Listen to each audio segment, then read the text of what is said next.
4 orang Indonesia yang sukses dan mengawali bisnis mereka dari titik nol.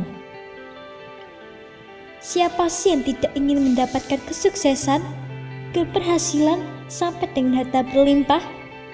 Tentunya semua orang menginginkannya, bukan? Nah, apa yang harus dilakukan untuk mendapatkan itu? Pastinya adalah dengan bekerja keras. Di seluruh dunia ada banyak sekali orang terkenal dengan segudang kekayaan materi yang tidak akan mampu dihabiskan dalam sekejap. Seperti Bill Gates sampai dengan sang triliuner muda berkata pendiri Facebook, Mark Zuckerberg. Mereka adalah bukti bahwa kerja keras dan konsistensi selalu menghasilkan apa yang diinginkan. Bahkan tidak sedikit dari para jutawan, milioner, sampai bilioner tersebut memulai usahanya dari titik terendah atau dari nol. Tidak hanya mereka-mereka yang berhasil dan sukses dari luar negeri saja, di Indonesia sendiri juga ada banyak orang-orang seperti itu. Berikut orang-orang sukses yang memulai usahanya dari nol di Indonesia. Bob Sadino. Siapa sih yang tidak mengenal sosok kalem yang kini telah tiada ini? Bob Sadino adalah salah satu pebisnis terkenal tanah air yang memiliki kisah juang untuk terus berusaha dan menginspirasi banyak orang. Di awal sebelum dia terkenal dan menjadi seorang yang sukses, Bob pernah membuka bisnis sewa mobil yang dia jalankan sendiri. Bahkan dia turun sebagai sopirnya sekaligus. Dikarenakan bisnisnya tidak mau berkembang dan membuatnya rugi, Bob harus menutup usahanya itu. Untuk terus dapat hidup dan mendapatkan penghasilan, Bob pernah menjadi seorang buruh bangunan dengan upah harian. Karena memang pada dasarnya dia memiliki insting seorang pebisnis, dia lantas meminjam uang ke tetangganya untuk berjualan telur ayam dengan cara sales direct atau dari pintu ke pintu untuk menjajakannya. Tak malu dan tak kenal lelah, usaha ini terus dia kerjakan sendiri. Usahanya terbilang sukses dan dia berhasil membuka rumah usaha bernama Camp Chicks yang menawarkan produk pertanian dan peternakan. Dengan kerja keras dan strategi jitu dalam menjalaninya, usaha-usaha yang dibangun dan dirintis Bob membuahkan hasil dan mengantarkannya ke titik kesuksesan sampai ajalnya menjemput. Budi E. Chandra.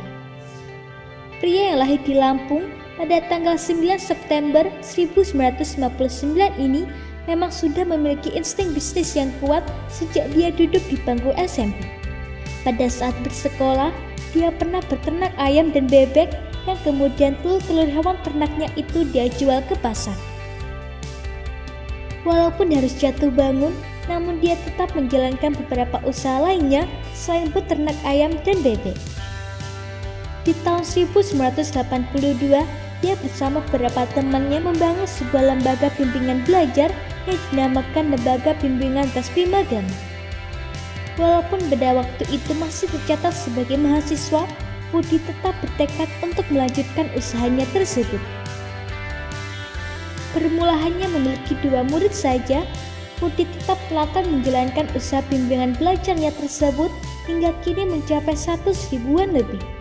Bahkan, Museum Rekor Indonesia atau MURI pernah mencatat bahwa Primagama adalah bimbingan belajar terbesar di Indonesia.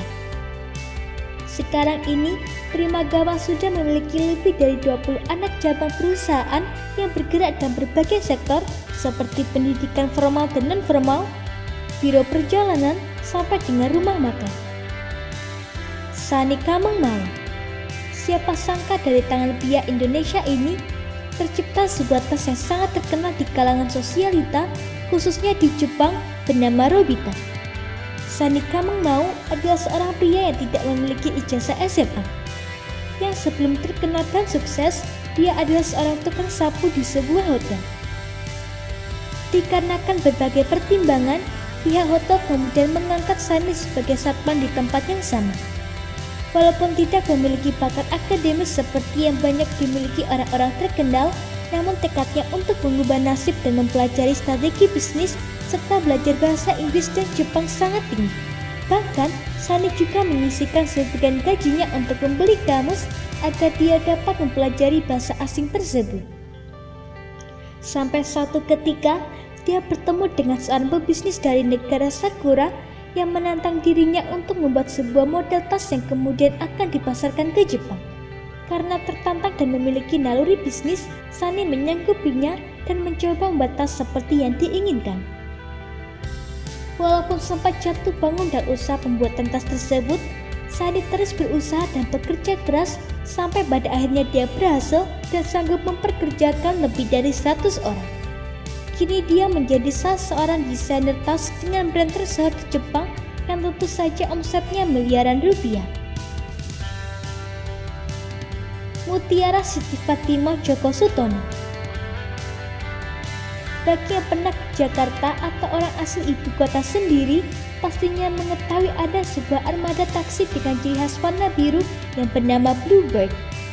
Siapa sangka bahwa usaha jasa transportasi umum ini adalah hasil kerja keras seorang wanita. Mutiara Siti Fatimah Djoko Sutono adalah seorang wanita yang terlahir dari keluarga yang cukup berada. Sayangnya ketika dia masih mengenyam pendidikan, bisnis orang tuanya bangkrut dan membuatnya harus bersusah payah untuk terus bersekolah sampai jenjang perkuliahan. Setelah lulus kuliah dan menikah dengan bosnya sendiri, Mutiara mencoba peruntungan dengan berbisnis kain batik yang dia jajakan dari pintu ke pintu.